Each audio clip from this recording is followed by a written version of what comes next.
Today, we're going to talk about the outbound systems. The most interesting thing is that I usually have from 20 to 30 sales calls with potential leads, with companies, with B2B brands, with founders and VP of sales, different sizes of the companies. But all of them have the same problem. Outbound is just not working for them. And the real question is why it's not working for you.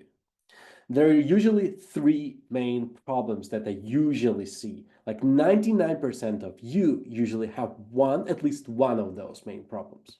The very first one, guys, is spam filters.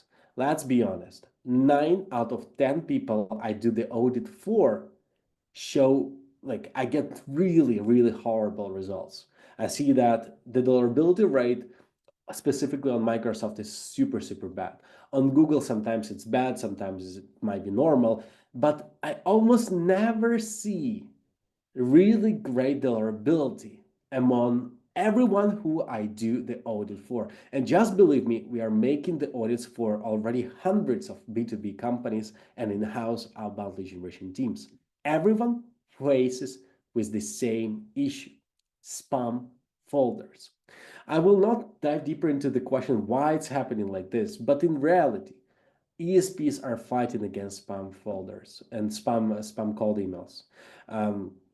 Google and Microsoft are always changing their policies. They always try to blacklist some of the cheap mailboxes and cheap domains. If you're using SMTP infrastructure with shared IP addresses, it's super dangerous. If you're using like images or some links, it's super dangerous. Guys, if you're sending cold emails with open tracking turned on, it's super dangerous for your deliverability. And there are so many little details and nuances about cold email deliverability that I don't want to even dive deeper right now. But in reality, it's super, super hard to reach inboxes right now, especially if you're reaching out to Microsoft mailboxes. And from what we see right now, the majority of our clients are actually requesting for a great Microsoft deliverability. And it's almost impossible to reach that with current tool sets and the current infrastructures that people use and build. And some advanced spam filters. Remember, guys, the old great days when we were fighting only against Google and Microsoft spam filters. Those days are gone. Now on the market, we might see some percentages. No, not a big percentage, like 2 to 3, 5%. In some industries, it might be even up to 10 to 15% of companies who are using advanced spam filters, such as Memcached, Proofpoint, Barracuda, and some other advanced spam filters. The problem here, even like the biggest SaaS automation platforms, tell you, please don't even send emails, don't even try. And this is the email that recently one of the biggest SaaS automation platforms sent to their users about, hey guys, we're gonna label those ESP providers so you don't need to reach out to them at all, right? You see, it's getting harder and harder. And that's not a secret for everyone that Google killed the open tracking. And now if you're sending, and I always see some like, I don't know, 30 or 40% of people still track who open their emails, even though it's extremely prohibited right now. Because whenever you're sending cold emails and want to see who opened your emails, you're technically sending a link, like a tracking pixel, and Google shows a huge banner reported as spam whenever they see this pixel. So you can hurt the deliverability way more rather than getting some insights about your cold emailing and deliverability overall, right?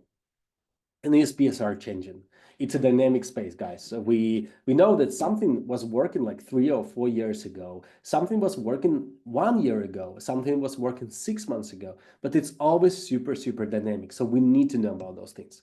But the worst thing here is you don't even know about the problems that you're having.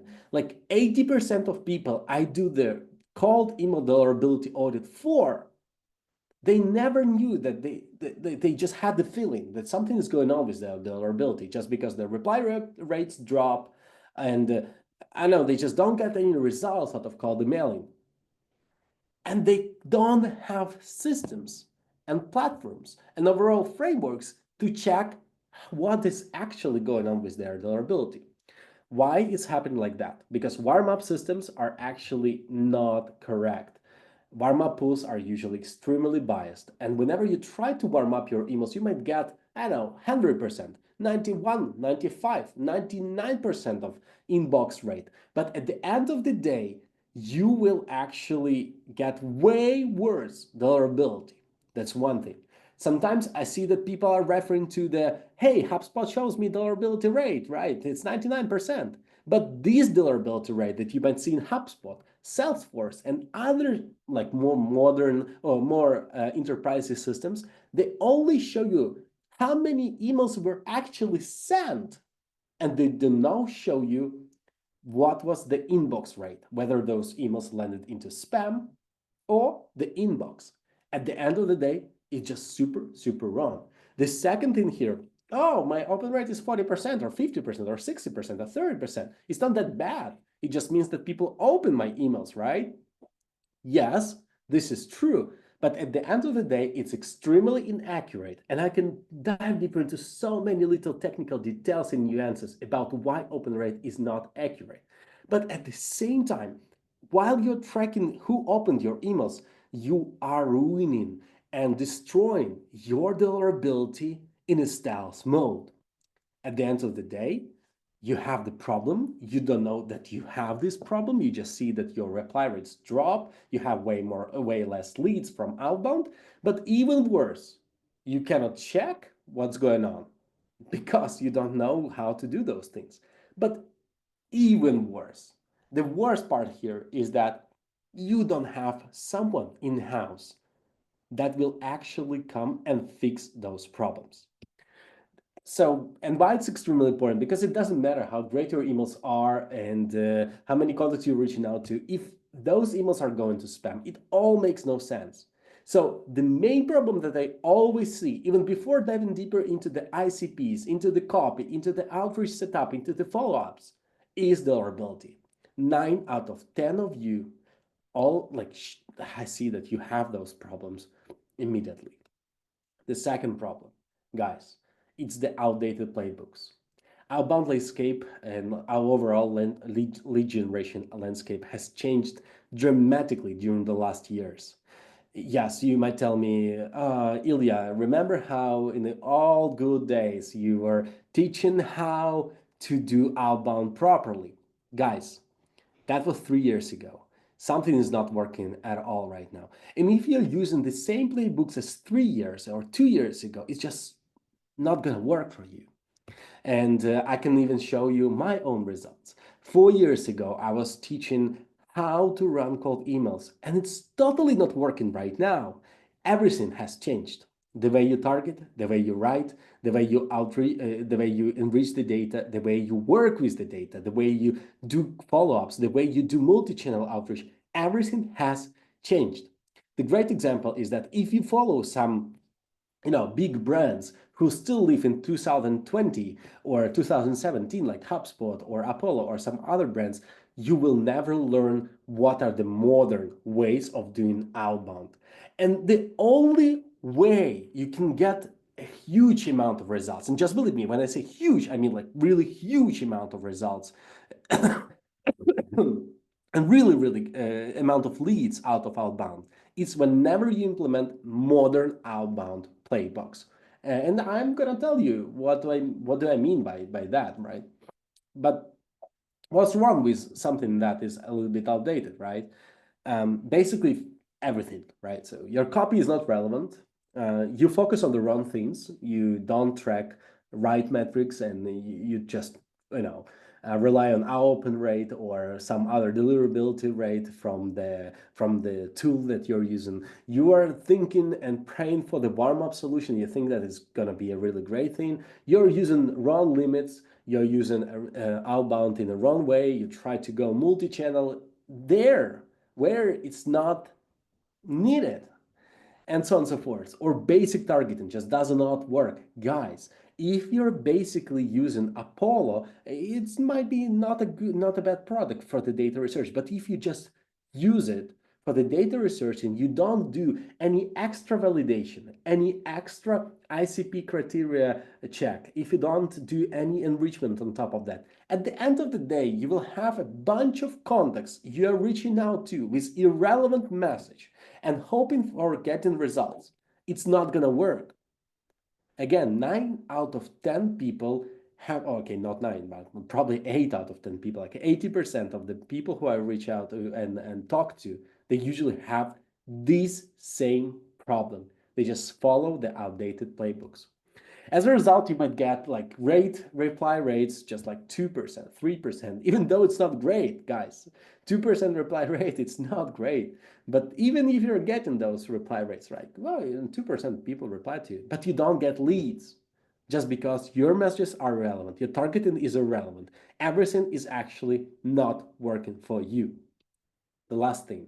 And this is, when I say 9 out of 10, like 8 out of 10, guys, 100% of everyone who I'm talking to, they do not have proper systems in-house.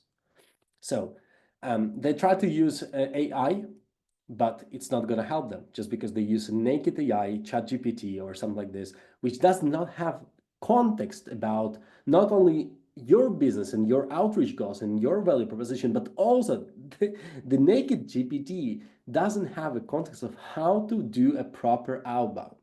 So GPT is writing really shitty cold emails. It's just doing really wrong thing. Yes, AI might help you.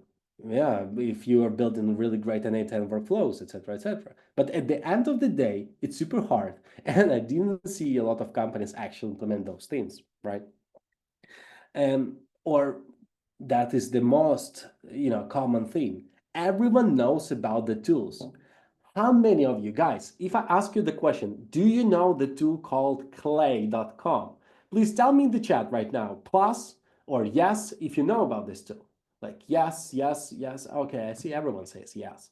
Yeah, guys, even if you don't know, just, feel free to share that you do not know about such a tool, right? Okay, I see a few people who said no.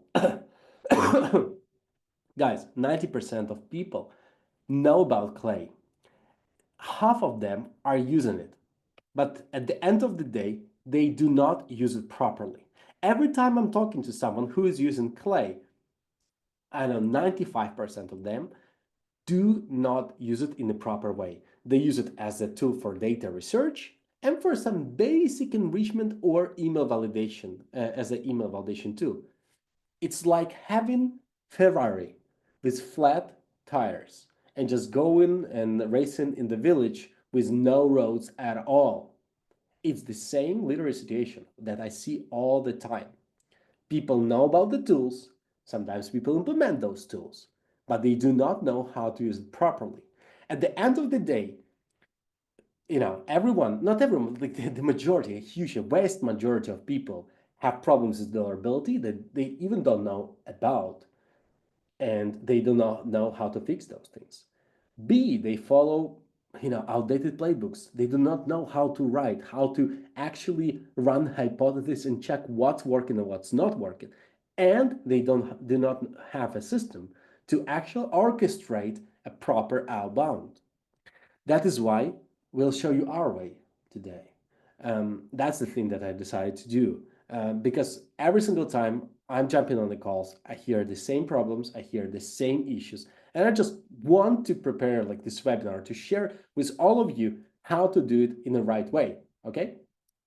Today, there are going to be a few bonuses. One of them is I'm going to share with you our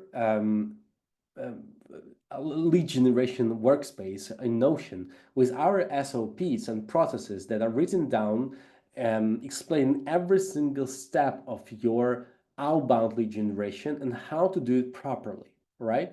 So you're gonna get it tomorrow with the recording of this webinar, and you're gonna be able to actually check what prompts we are using, what are the systems that we are using, what are the tool set that we are using, etc., etc. Guys, it's extremely important to follow this Notion file and ask me any questions if you have any, all right? That's one of the things. The second thing is that today we are not going to have the Q&A session. Why?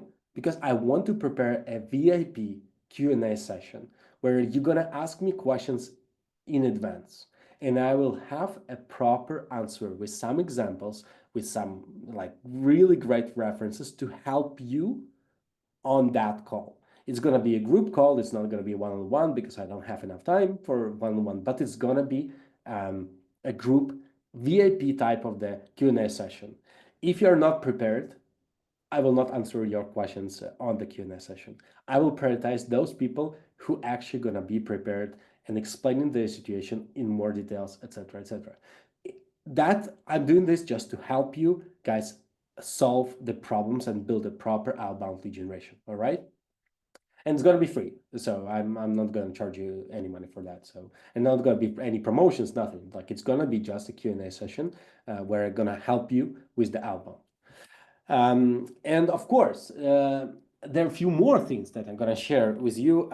If you have time today on this call, I will on this webinar, I will share it today. If not, I will share with you the proper guides about how we do not only the outbound, but also the sales process. So you know how to level up that part as well, because it's extremely important. No matter how many leads you actually generate, if you do not convert them in the proper way, you're not going to get revenue. That's what this is all about. And of course, since we are a small team and we try to follow the principles of how to make the most effective things with the limited resources in terms of time, in terms of overall resources, etc., in every single step of the outbound lead generation and in the sales process, we try to implement AI.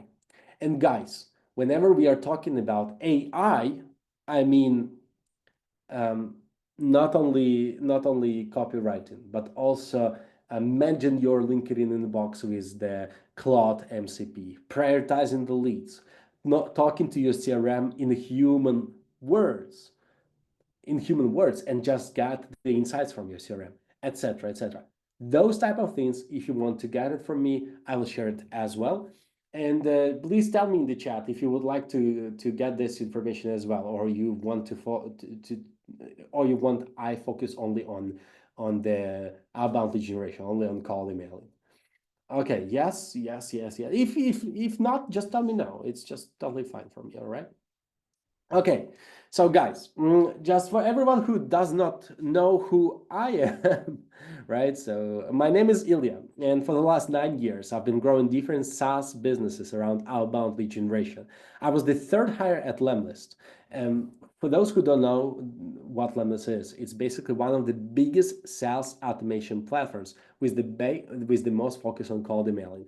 I joined as the third employee in 2019, and I left when we reached 10 million in ARR in a fully bootstrap mode.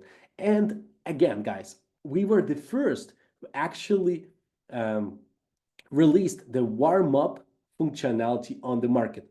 Before us, there was no warm-up solution on the market at all. Lemwarm was the very first one. So I know a little bit about cold emailing behind the scenes. But I also was the head of growth at Expandi. This is one of the biggest LinkedIn automation software. In 2023, I joined Expandi as the head of growth. We were at 8 million in ARR, and I know a little bit about LinkedIn lead generation.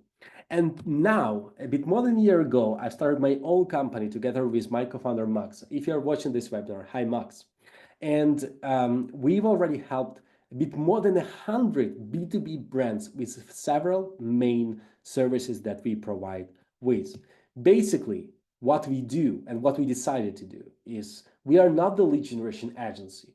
We try, but we know outbound. So we decided to help B2B brands implement and build and manage outbound systems for your in-house B2B lead generation. Our main goal is to empower our expertise and know and implement everything that we know to help you get the best results. Why we do this? Because we know outbound probably a little bit better than you do, but you know your audience, you know your business a little bit better, or probably definitely better than we do. That is why we try to combine it to give you the best results.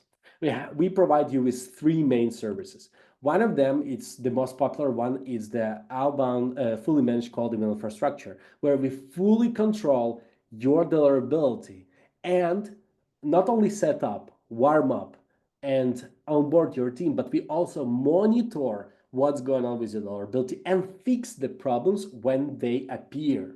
All right. So at the end of the day, you and your team might focus on copywriting, on targeting, etc., and don't even think about the spam folders because we handle those things. There are two more products that we provide you with. Is the email outreach expert 24/7. Guys, it's in the stealth mode. But for those who are in the webinar and watching this, we provide you with the best email outreach platform with the constant monitoring of your copywriting, checking your audiences, finding the anomalies, integrating it with your CRM system, etc. It's more like 24/7 outreach expert with your team. And the third one, it's done for you. It's done with you. Outreach strategy plus claim implementation, some other RevOps things implementation. If you want to talk about those things, just always feel free to reach out to me.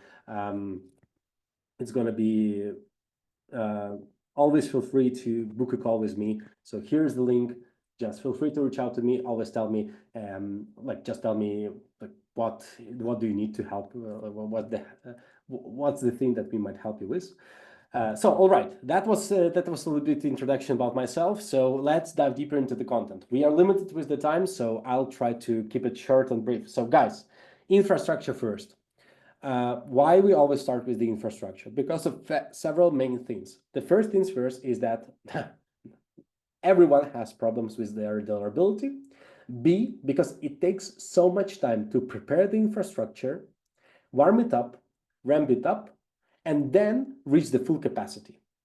So if you want to start outbound or you want to do the transformation of your current outbound, you always need to start with the infrastructure, because it takes you at least 1 month, sometimes 1 month and a half, to prepare the proper infrastructure to start sending cold emails with the greatest and the highest deliverability, at the same time keeping the volume. All right, I will try to keep it super short. I know that I was talking about this for so much time, but let's just go quickly through the mindset that you need to have about the deliverability. First things first, we need to calculate and understand how many emails should we send per month. Because guys, we live in the world where you can send unlimited amount of cold emails. We can build you the infrastructure that sends hundreds of thousands of cold emails with the highest possible deliverability. It's not a problem anymore. The main question is, how many do you need to actually balance between the volume and the results that you need, right? So in this way, we always start not from how many emails should we send, but we always start with how many leads do we need. So we do the reverse engineering of this pipeline and start from the very end of this pipeline, right? So we start checking how many leads do we need, right? So after that, we check how many reply rates do we need to get, right? To get those amount of leads. After that, we go and ask ourselves what is the overall positive reply rate that we are getting, right? After that, we are talking about, okay, how many emails should we send per month to get this amount of leads? We're reverse engineering the way we are thinking about cold emails. We never ask ourselves how many emails should we send. We always ask ourselves how many leads do we need to generate per month. Second thing is we do the calculation. So it's over here. We use our own metrics, internal benchmarks or overall benchmarks in order to understand the number of domains and mailboxes we need to create. So again, we start with number of leads we need. We apply our metrics. We understand the amount of emails we need to send. After that, we translated it into the amount of domains we need and mailboxes we need. What is the proper way of calculation? I will send to you this link, guys. Can you see this link or not in the chat? This is the way for you to Can you see my screen right now? All good, right? So here's the link to the outbound calculator. Considering all the rotation pools, all the little details, considering all the modern limits, etc., etc., you can apply your own metrics within this calculator and then see how many emails do you need, right? After that, how many emails do you need to send? After that, we understand, okay, now, yeah, sorry, yeah. Second thing is that, okay, once we know the amount of mailboxes we need to create, the main thing here is that, guys, we need to diversify our infrastructure. We need to scale it horizontally. It's way better if we have 10 different domains that are not our main domain. That's one of the biggest things. Second thing is that we have all of those mailboxes, send small amount of emails per day. Why we do this? For two main reasons. The very first one, if something happens to one of those domains, it's not a big of a deal. We just only lose 10 or 5 or 3% of our infrastructure. We can easily replace it. So it's not going to ruin our all pipeline just because we made one mistake or some random things happen. The second reason, this horizontally scaled infrastructure gives us an ability, an opportunity to build this infrastructure on top of Google, Microsoft, some SMTP solutions. So we all also diversify the ESP providers we are using to send our cold emails. Why this is so important? Because the deliverability on Google and on Microsoft and on those advanced spam filters such as Memcached and Proofpoint and so many other custom solutions, it's so different. The different spam rules, the different copywriting should be used, the different ESP providers you should be using for sending emails to those ESP providers. So we always think about this horizontally scaled infrastructure. After that, we do the calculation. The calculation is super simple. One domain means 3 mailboxes, and those mailboxes might send from 10 to 15 real cold emails per day. Why this calculation? Basically because you always need to keep the ratio between the real emails and warm-up emails as 1 to 3. So 1 real cold email, 3 warm-up emails, all right? In this case, 15 real cold emails per day. That means around 50 warm-up emails. That lets you keep the proper engagement rate with your mailboxes. And again, all the domains are on .com. It's better to create more domains on .com, build it on top of different ESP providers, and then you're going to have horizontally scaled infrastructure, right? Then the third one, you always need to check what the ESP provider your target audience is using. Why? Again, because Google, Microsoft has different spam filters. And based on this ratio, we're going to create our own infrastructure, right?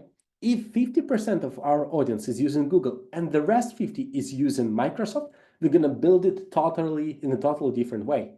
We're going to have 50% of our mailboxes on Google and 50%, guys, you might tell me on Microsoft, right? Because, yeah, it's logical from Microsoft to Microsoft, right? So we're going to send from Google to Google and from Microsoft to Microsoft. But no, we're going to create 50% of other mailboxes that are going to send to Microsoft recipients. We're going to build them on top of Azure SMTP with enterprise level IP addresses. That's what we do for our clients. And that shows at least 3 times better reply rates from Microsoft recipients. And the next step, okay, we do have the infrastructure. We just need to set up a proper, we need to set up it properly. We need to create CNAME links for, CNAME records for link tracking. We need to set up the mark monitoring. Of course, SPF, DKIM, MX records, etc., etc. Once we do this, we need to warm it up properly. Guys, about the warm-up, I can talk, for years about the warm-up, but for hours, okay, not years. For hours. But in reality, you need to understand that you need to use premium warm-up solutions and always rotate them. Why? Because if you're warming up on the same warm-up pool, which is limited usually, your results are going to be biased, A. B, you need to warm it up, to warm up your cold emails and mailboxes, both on Google and on Microsoft. And if you're just warming up on Google, your Microsoft deliverability will always gonna be super, super low. And now, if you try to reach out to bigger enterprises, companies who have more than 200 employees, it's not even big enterprise, right? The percentage of companies who are using Microsoft as their own ESP and mailbox provider is getting bigger and bigger. And in this case, we need to focus on Microsoft deliverability a lot. Again, we have that with our clients. Guys, the next thing is that, okay, everything's ready. We need to roll it. We need to start rolling the ball. In this case, we need to set up a proper monitoring, because it's so easy to fix the problem. Not so easy, but it's kind of easy to fix the problem when this problem only appears. It's almost impossible to solve it when the problem is already huge. All right. So if we check our deliverability on a weekly basis, we can keep the longevity of our cold email infrastructure for years. It's a long-term project. If we do not track what's going on with our deliverability, we're gonna lose, and our infrastructure will be burned out.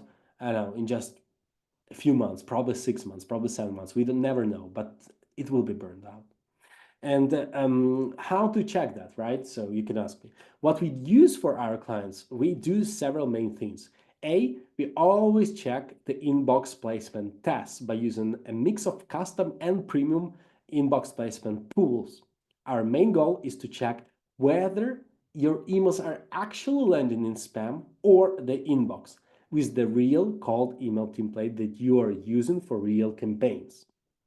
The second thing, you check indirect methods, such as postmasters, that shows you what is the percentage of people who marked your emails as spam.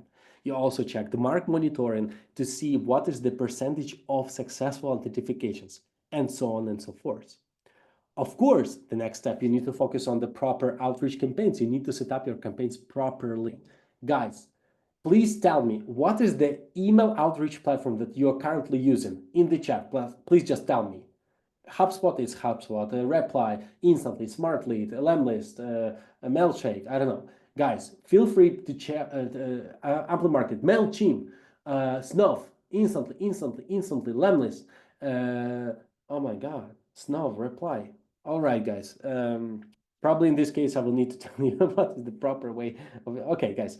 Here are two things, right? So you need to set up your outreach platform properly. I mean, like plain text mode, ESP matching, CNAME on link tracking if you're using link tracking, disable open tracking, no HTML, etc., etc. So those basic things. But also, it's extremely important to choose the email outreach platform properly.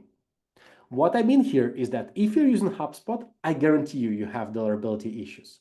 If you're using tools like Apollo, I guarantee you have deliverability issues.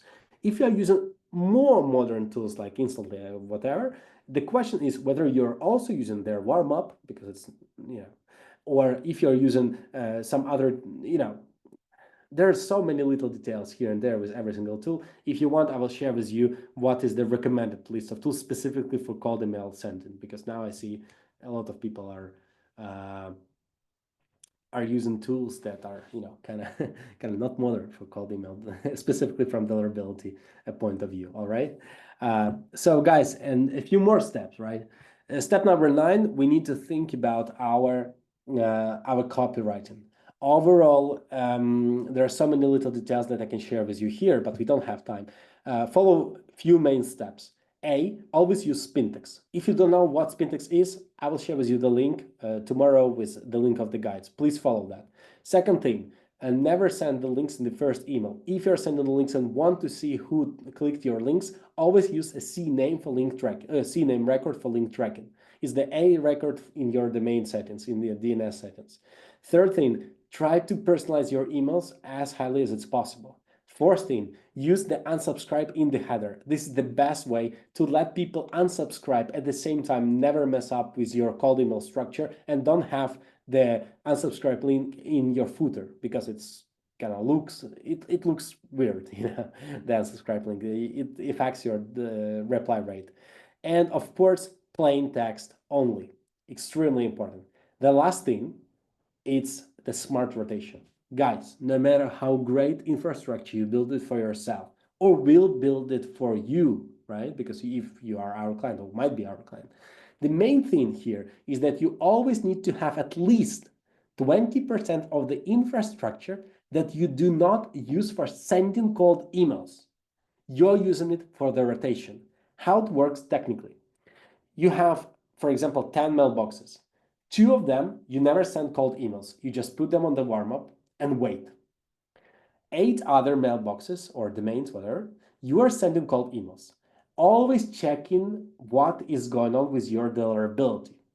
When something happens with one of your domains, and I say when, not if, but when something happens with one of your domains or mailboxes, you take it off the list of sending. So you don't send real cold emails from that domain anymore. You put it on the recovery and you replace it with one of those mailboxes or one of those domains that you had in the rotation pool.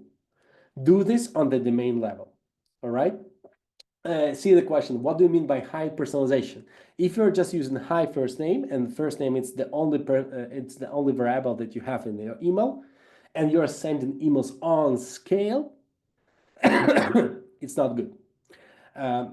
Probably I will share to you right now, just super quickly. Guys, if your email looks the same and it's not unique, and you're sending this copy for a few hundred of people and it's always looking the same, and you don't do any A/B tests or nothing, your deliverability will drop during the next few months.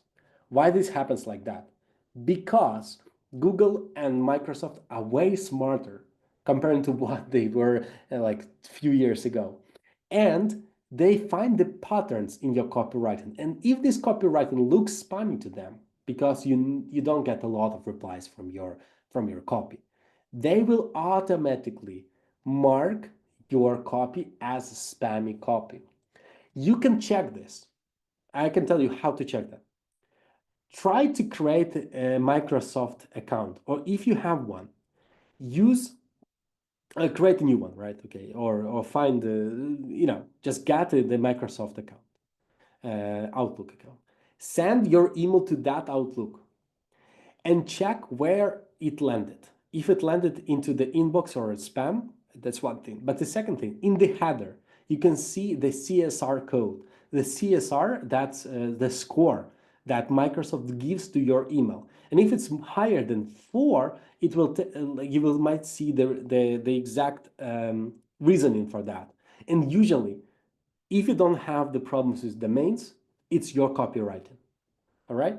I will not spend too much time on that. I can tell so many different things about deliverability and so many little details and nuances, but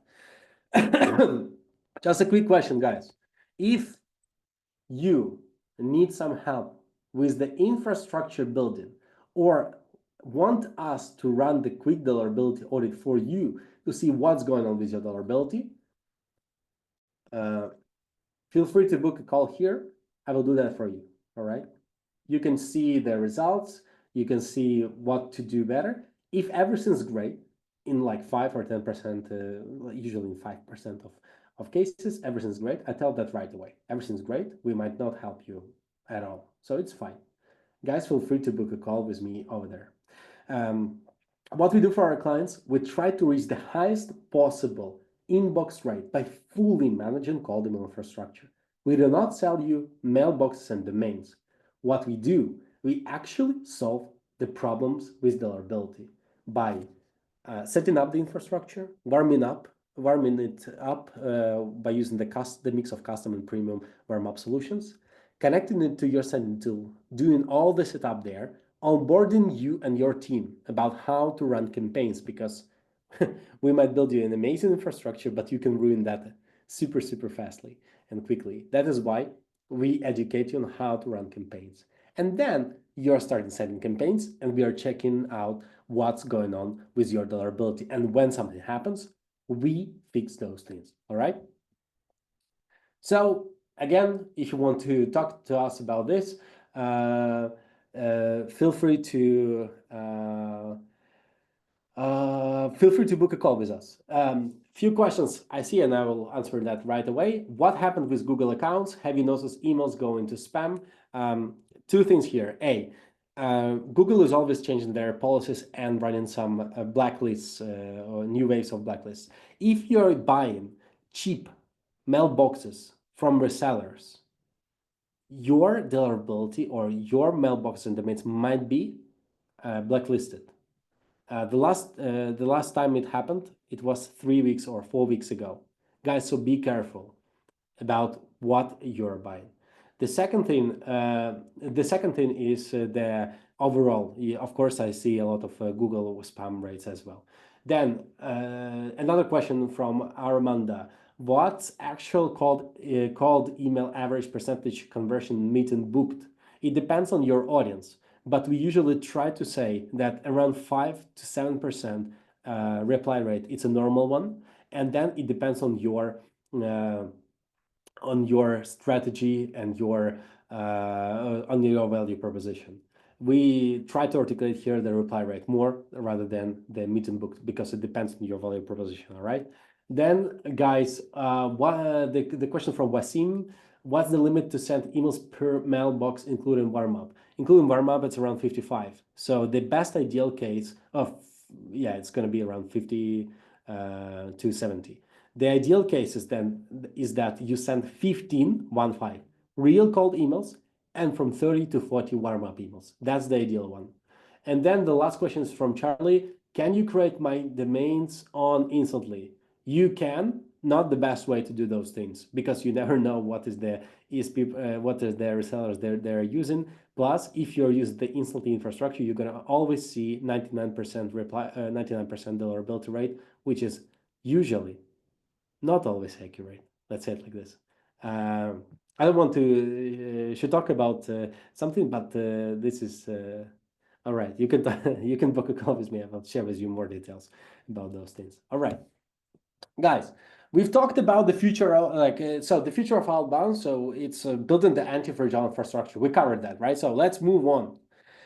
Now let's talk about how to find people who truly face the problems we solve for them, right? Clearly, we need to understand a few things. Guys, if you have any questions about the infrastructure, you can ask here, or you can just book a call with me. It's going to be a free call. We're going to talk about your specific situation. Plus, I can run the free deliverability audit to see what's going on exactly with your deliverability. All right. To make it, we need to understand who have a clear. So we need to understand the ICP and buyer personas. We need to find the companies, a list of people who match our criteria, and we need to understand who is the most relevant, right, for us. For this, we're going to use the data enrichment and buyer signals. Again, I tell this always. If you sell to everyone, you sell to no one. And here's the tricky thing. 3 years ago, I was using the same code. If you sell to everyone, you sell to no one. But at that time, I meant try to use the niche or the industry, try to reach out to the industry, a specific company size and a specific location. Guys, it's not working anymore. Because even like all the examples, like in every industry that you find with Apollo or Sales Navigator or Zoom Info or whatever tool you're using, companies are extremely different. Example, it's going to be like if you are targeting e-commerce businesses, e-commerce might be B2B or B2C e-commerce. And there are two extremely different cases. If you're targeting software development industry, it might be SaaS, it might be B2C SaaS, it might be B2B SaaS, it might be software development agency, it might be the marketplace, it might be so many different sub niches in your industry targeting. So now we need to go deeper and understand our niches, who we want to reach out to, way deeper, rather than just the target search list in our sales navigator by industry, size, location, etc. So successful outbound from one of the really great people who knows outbound. It's from myself, guys. A little bit selfish, but I'm not proud of that. But quickly, 80% of the time we are spending on the list building. That's the most important thing, because once we do this, it's going to be way easier for us to write the messages, and it's going to be really, really easy for us to run the campaigns.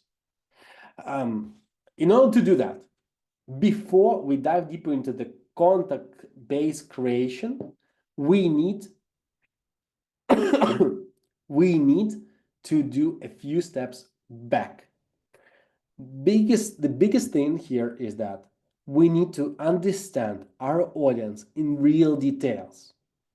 Guys, 100% of companies we were working with, or I've been working with, I've been as a consultant, as a part of GrowthBand, as a, in different ways.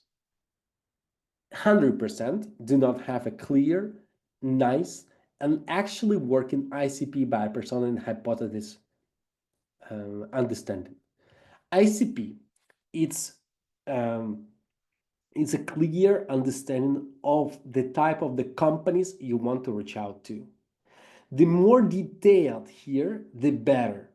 The most interesting thing here is that you need to understand not only the size of the company, the location of the company, the industry of the company, right? Which is basic thing. But you also need to dive deeper to understand whether the company is hiring or not hiring. Or, for example, whether the company fired a lot of people and reduced their headcount growth during the last 6 months. Or vice versa, they reached the plateau, right? Or so many different things. Your solution and the problems that those companies face are extremely different if we take a look at the ICP from the dynamic, not static way, from the dynamic way. That is why we need to always put it on the paper and tell not only the size of the company, but also whether they grew, if they grew from 3 people to 25 people during the last 6 months. That just totally means that they're growing. That just means they have problems with the processes. That means that we fully need to adapt our messaging to the fact that they have problems with the processes and systems. And vice versa. If this company had 25 employees for the last 3 years, they reached the plateau, they do not have the problems with processes. Probably they have the issues with other things, right? So we need to understand the ICP in dynamic. After that, we need to dive deeper into the buyer persona. And here is the most important thing. Try to think like the decision maker who you're reaching out to. And you need to understand their KPIs, their motivations, and their goals. Because you're talking to a human, and once you know what are the main goals, KPIs of a person within this specific company, it's going to be so easy for you to identify the main problems that you are solving. All right? And then it's going to be easier for you to set up to create the copy for them. Again, all those examples of how to build the ICP and buyer persona, etc., and the hypothesis, I'm going to share with you tomorrow with the Notion file that I see that some people even asked. Marlene asked about it earlier. So guys, we're going to share I'm going to share it with you. The next thing is the hypothesis. Once we know the ICP and one or several buyer personas per that ICP, we do not know what's going to work, right? We just guess. That is why we need to systemize this guessing in the hypothesis framework. We need to find some signals, triggers, or relevancy criteria that we're going to use and test. This hypothesis framework lets us do this testing in a systematic way. That's the most important thing. So basically how it works, if we know that there is companies doing something and there is a buyer persona like CEO or CFO or CTO or whatever, we understand the problem, and we believe that this person and this company has this problem, and we're gonna make our value proposition look like this, right? Then we're going to adapt fully the messaging and we're going to test it. After we test 5 or 7 hypotheses, we're going to be able to tell what's working and what's not working. Again, it should be statistically significant, etc., etc. But outbound works like that. We use the scale not to bomb everyone with the same messaging. We use the scale that cold emailing gives us. We have an opportunity to send a lot of messages. We do this to actually see what's working and what's not working. Once we see that something's working, we actually scale this hypothesis to bigger outreach campaigns. All right. How to build those hypotheses, guys? I'm not gonna share with you a lot of information here because I see you might be overwhelmed. Plus, we don't have so much time. But a quick thing here is that whenever you have calls with your audience, whenever you have calls with your audience, you already know your ICP and buyer persona, right? But every single time you have a call with a potential client, you get new insights, right? So I would highly recommend you to take all the recent calls you had during the last 90 to 180 days. Download all the transcriptions of those calls, if you have that. If you do not, please implement it today. Call recordings using Read AI, Firefly, some other types of the tools that are recording your calls and preparing the transcriptions of those calls. Use all of this set of data of every single call you had with the potential client and use the bigger LLM systems such as Claude, Anthropic, etc., by Anthropic or ChatGPT, whatever, to analyze and find the patterns. What people were saying? What were the what were the main things that people mentioned? What were the main problems, specific segments mentioned? It will help you actually build a proper hypothesis for the next outreach campaigns. If you have some questions about that, always feel free to reach out to me. But that's how it should work. It should be working, all right? And after that, once we have all of this information, we refine our hypothesis. We can upload it to bigger, to more advanced AI tools such as OmniMind, and actually talk to AI. And AI is reading every single transcript that you have, is reading patterns, is reading your value proposition, is reading your ICPs, etc., etc. And you're talking to the AI to refine your ICP, to refine your buyer persona, to prepare the messaging, to prepare the copy, etc., etc. Only in this way, AI will actually work for you in terms of copywriting and ICP and buyer persona and hypothesis creation. I see the question. Sorry, I got here late. Will this recording be available later? Yes. I'm gonna send this recording tomorrow. And if it's another question, if you start IP warming up with the minimum on the first day, 50, 70 emails, how much percentage we must increase? Can you explain the sunset policy, please? Just quickly, guys, when we are doing the, when we are doing the warm up, we are not warming up only the IP, right? We are warming up the domain reputation, the workspace reputation, etc., etc.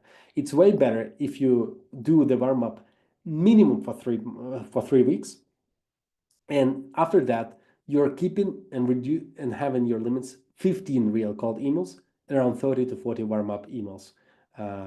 That's everything I can tell you right now. Let's just go quickly to the next step. All right, we know our ICP, we know our buyer persona, we have the hypothesis. Now we need to run campaigns, guys. For this, we need to find the relevant audience for everything. Why relevancy is that important? Because it doesn't matter how personalized your emails are. If they're not relevant, you're going to get replies, but not leads. Our main goal is to get leads. What is relevance in the outbound? It's when you have a perfect match between the ICP company profile, and you know the company pretty well. I mean, like in dynamic, with the buyer persona, the decision maker within that company, with the problem that this buyer persona in this company has, and you clearly know that, and your value proposition. That's the most important thing. After that, once you know that formula, you can prepare the relevant messaging and relevant copy. All right. Again, our main goal is to identify the most relevant contacts and companies at the list that we have. Usually, from 1 to 10% of the companies and contacts we have in the list, let us, so we can check, we can identify who's relevant, who's not. We are not magicians. We cannot always know who needs our solution right now or not. What we try to increase the chance, increase the percentage that this company and this person in that company has and faces the issues and the problems that we are solving. So in order to do that, we need to identify the indirect methods of relevancy criteria. All right, so just a quick, so usually whenever we identify them, we get at least from this small percent of companies, like 10% of companies, we usually get 50% of quality SQLs, sales qualified leads, those who came to the call and actually were qualified as ready leads, okay? The rest of 90% of the audience that we are reaching out to brings us also 50%. But you see that only a small portion of companies and contacts we are reaching out to will bring us a half of your of qualified pipeline leads, right? For this, we're going to use the this flow. So basically, let's talk about data enrichment orchestration. So guys, again, I see that a lot of people are talking like knows about Clay, but here's the most important thing. Guys, never use Clay as your data research tool. Use data research at Sales Navigator, Apollo, some other platforms. Clay has the worst data research part, all right? Why it's important? Because, I'm gonna skip those parts. Because Clay doesn't have the data. Clay's data is not great at all. Apollo's data is not relevant as well, but it at least gives you a better coverage. You're gonna have way more context on Apollo, and then you upload it to Clay. How are we gonna use Clay? For basically several main ways. 5 more minutes, guys, and I will try to keep it short. I know that everyone knows that we need to finish that during the next few minutes. Guys, first things first. Clay is the platform that gives you the integration with other tools. So our main goal is, out of everyone who we added and who we found on Apollo or Sales Navigator on Zoom Info, identify who is the most relevant and who is not.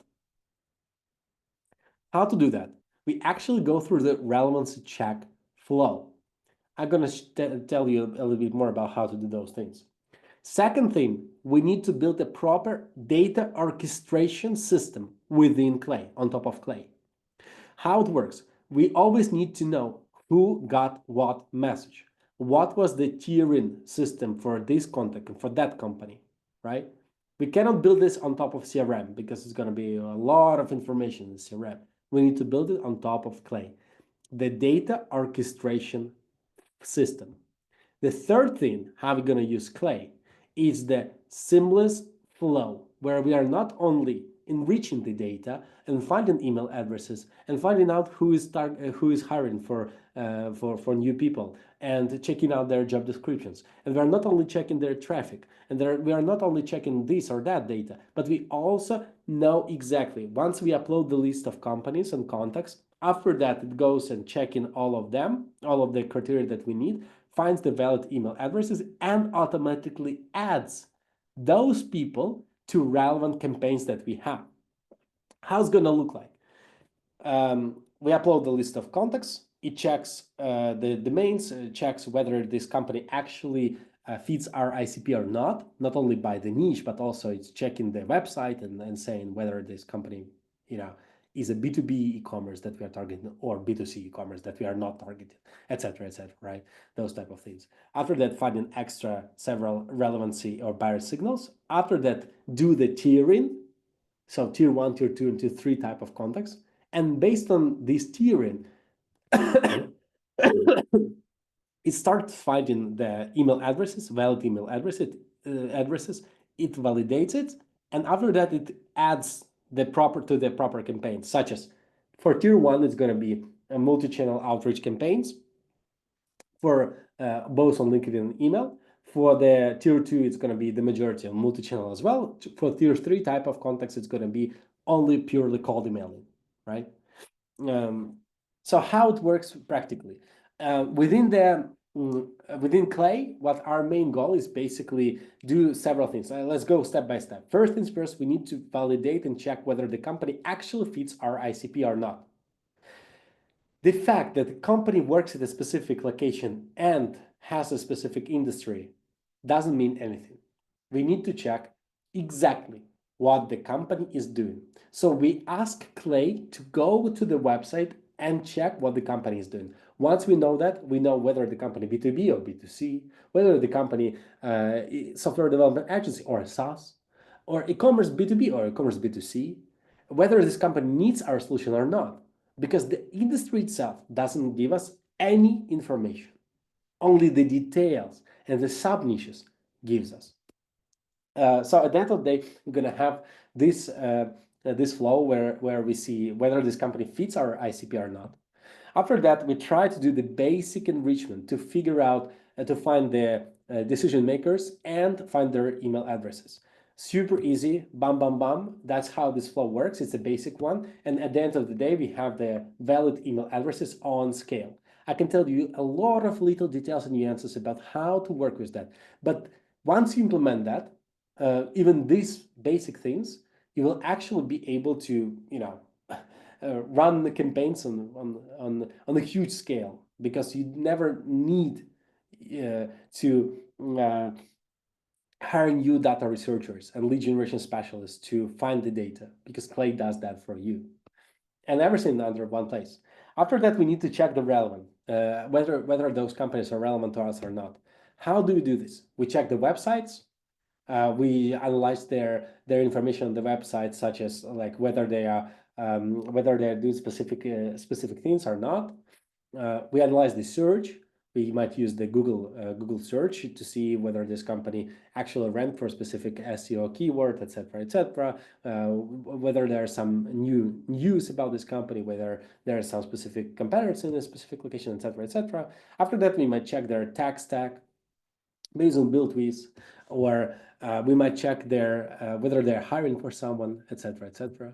We might even match the fact that they're hiring with our value proposition, because we're going to check the job description of people who they're hiring. For example, for us, it doesn't matter whether the company is hiring for a new AE, account executive. What matters for us is the fact that they are running outbound and what is their tool stack. So we ask AI to go and check who they're hiring and their job description, and based on the job description, identify whether they fit with our value proposition or not. We're going to check we might check the product reviews on Capterra. If you're targeting products, it's extremely important for you.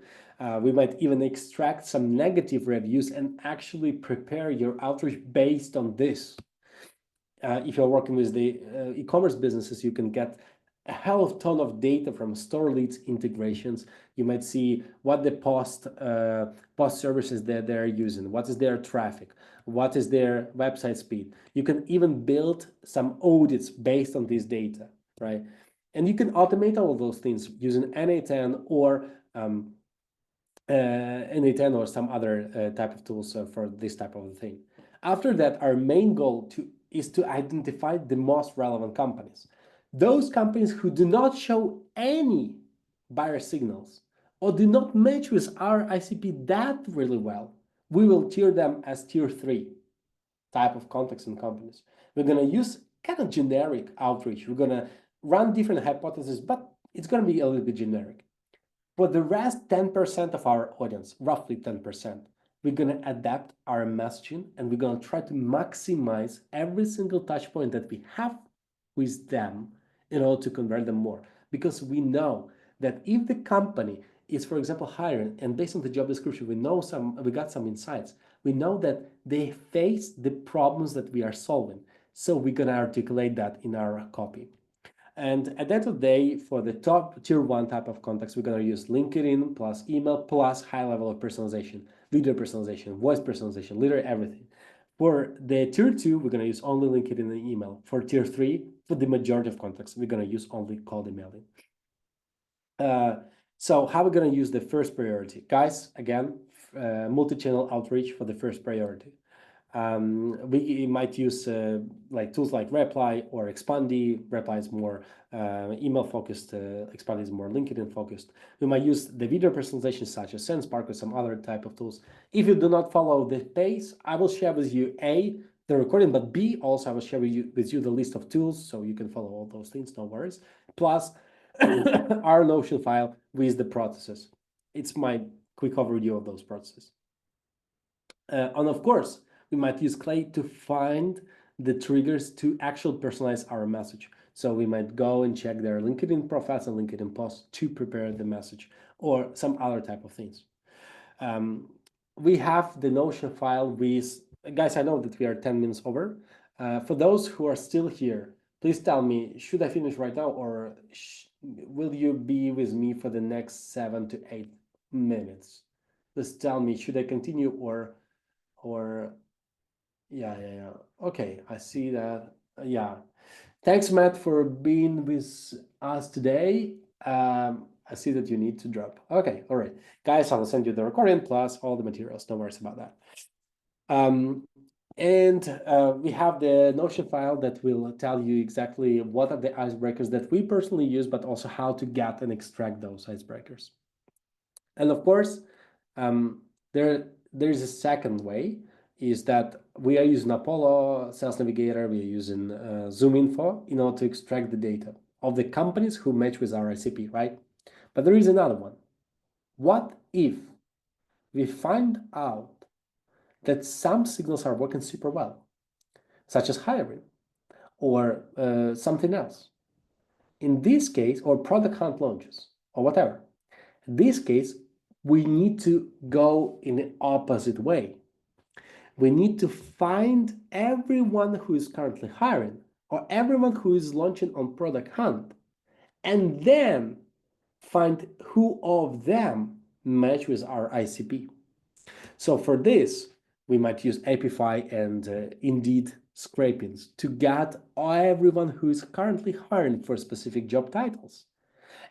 Or we might use the Product Hunt launches, or we might use the funding information, whatever. We get, or everyone who visited our website, or everyone who changed their jobs, etc. And at the end of the day, we add all of those companies to Clay. And within Clay, we try to identify what are their industries and whether they match with our ICP. Usually, from 10 to 20% of those companies who are hiring or who launch on product, who visit our website, will actually match with our ICP, and we'll do the totally different outreach. Our main goal here is to either we already know the list of companies and we need to identify who of them are relevant, right? That's one way. Or we find everyone who is kind of relevant, showing some buyer signals, and we try to identify who of them match with our ICP. All right. The last thing here is that I know that we are over time a little bit, so I'll be super quick. The last thing here is the AI automation.